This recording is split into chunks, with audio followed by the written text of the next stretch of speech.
நான் ராஜ்மோகன் என்னும் நான் சட்டப்படி அமைக்கப்பெற்ற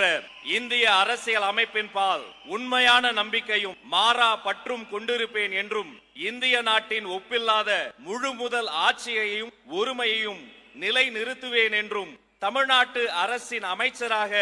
உண்மையாகவும் உளச்சான்றின்படியும் என் கடமைகளை நிறைவேற்றுவேன் என்றும் அரசியல் அமைப்பிற்கும் சட்டத்திற்கும் இணங்க அச்சமும் ஒருதலை சார்புமின்றி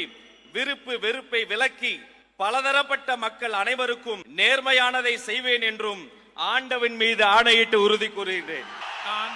ராஜ்மோகன் என்னும் நான் தமிழ்நாட்டு அரசின் அமைச்சர் என்ற முறையில் எனது கவனத்துக்குள்ளாவதும் தெரிய வருவதுமான எந்த பொருளையும் அமைச்சரின் கடமைகளை உரியவாறு நிறைவேற்ற தேவையான அளவுக்கன்றி ஒருவரிடமோ பலரிடமோ நேர்முகமாகவோ மறைமுகமாகவோ அறிவிக்கவோ வெளிப்படுத்தவோ மாட்டேன் என்று ஆண்டவன் மீது ஆணையிட்டு உறுதிமொழிகிறேன்.